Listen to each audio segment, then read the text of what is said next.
जय Mithila Mithila mathematics YouTube channel में आप सभी का स्वागत है। देखिए हमारे पास आज एक क्वेश्चन है जो कि क्लास 10th की है, इंपॉर्टेंट है। इस तरह के क्वेश्चन जो है ना हर साल एग्जाम में पूछे जाते हैं। देखिए क्वेश्चन क्या कह रहा है, पहले क्वेश्चन क्या करेंगे, हम पढ़ लेंगे, समझ लेंगे, इसके बाद सॉल्व करेंगे तो सॉल्व करने में आसानी होगी और समझने में भी आसानी होगी। देखिए क्वेश्चन क्या कह रहा है, यूक्लिड विभाजकता प्रमेय का प्रयोग कर 306 तथा 657 का मौसो निकालें।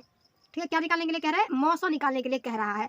तो हम क्या कर लेंगे, जो जो दिया हुआ है पहले उसको लिख लेंगे और क्या निकालना है ये तो हम लोग समझ गए, क्या निकालना है, मौसो निकालना है, यानी कि HCF निकालना है। ठीक है, तो हम क्या करते हैं, क्वेश्चन को सॉल्व करते हैं।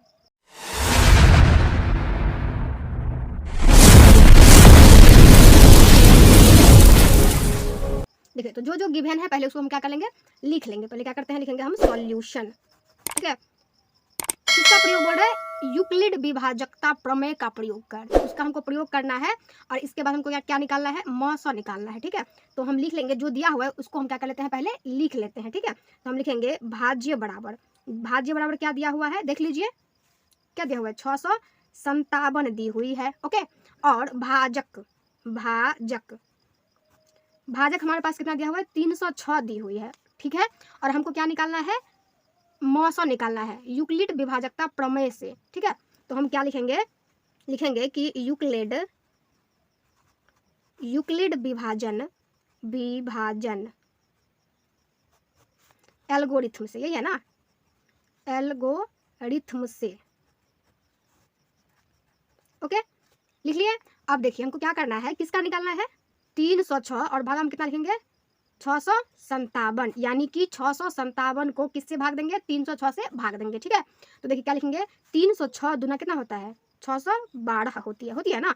तब देखिए इसको यदि घटाते हैं तो साथ में से यदि दो घटाएंगे तो कितना हो जाएगी, 5, और ये कितना बच जाएगी, 4 बच जाएगी, ये कैंसिल हो जाएगी। ओके, यूक्लिड विभाजन एल्गोरिथम का प्रयोग हम तब तक करेंगे जब तक कि इसका जो शेषफल है ना 0 ना आ जाए। जिससे शेषफल 0 होती है वो क्या जाएगी, हमारा HCF हो जाएगा। ठीक है, तो हम क्या लिखेंगे, यहाँ पे कैसे लिखेंगे, देखिए ये होता है ना फॉर्मूला, भाज्य बराबर क्या होती है, भाजक गुने भागफल जोड़ शेषफल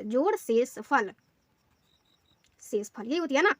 देखिए ये क्या हो गया, ये भागफल हो गई, ये क्या हो गई, भागफल हुई ना, भागफल। ठीक है, और ये क्या हो गई, शेषफल हो गई, शेषफल। और यह क्या है, भाजक है, और ये क्या है कि भाज्य है। ठीक है, तुम क्या लिखेंगे, 657 बराबर 306 गुने भागफल क्या है, 2, और जोड़ शेषफल कितना है, 45, तो लिखेंगे हम 45, और लिखेंगे कि शेषफल जो है वह क्या हुई कि 0 के बराबर नहीं हुआ है। ठीक है, तो लिखेंगे शेषफल do not is equals to 0। ठीक है, अब हम फिर लिखेंगे यूक्लिड विभाजन एल्गोरिथम से।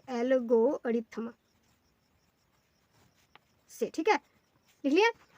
तो अब क्या करेंगे, देख लीजिए, अब किसको भाग देंगे, 306 को कितने से भाग देंगे, यह जो शेषफल है ना 45, इससे भाग देंगे। ठीक है, ओके, अब देखिए 45 छक्के कितना होता है, 45 छक्के 270 होती है, घटाइए कितना हो जाएगी, 6, और ये जगह इसमें से यदि एक हाथ लेंगे तो 10 में से यदि 7 कैंसिल हो गया तो 3, ये कट गई।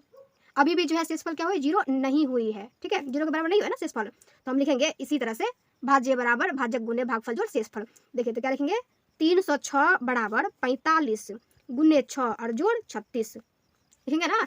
अब देख लीजिए यहाँ पे क्या है कि शेषफल 0 नहीं हुई, तो लिखेंगे हम शेषफल जो है 0 के बराबर नहीं हुआ है।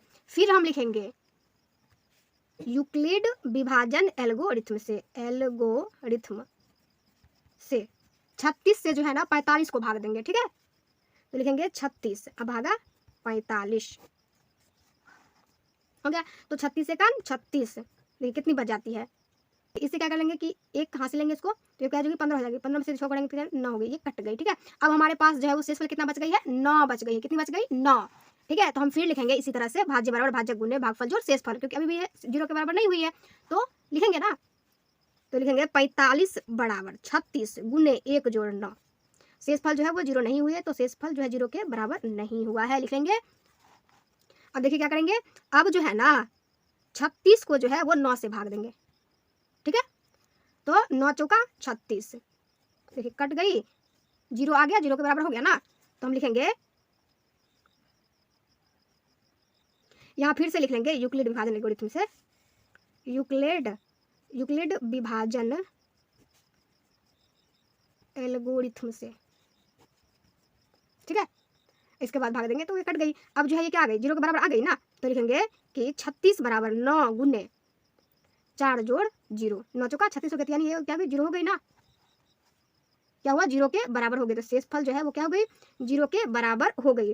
तो जिससे शेषफल 0 के बराबर हो जाती है ना, तो वो क्या हो जाती है, HCF यानी कि मौसो हो जाता है। तो हम क्या लिखेंगे, अतः मौसो बराबर कितनी होगी, 9। ये क्या हमारा आंसर है। आई होप आप लोगों को ये वीडियो समझ में आई हो, तो लाइक सब्सक्राइब एंड शेयर करना ना भूलें। Thank you.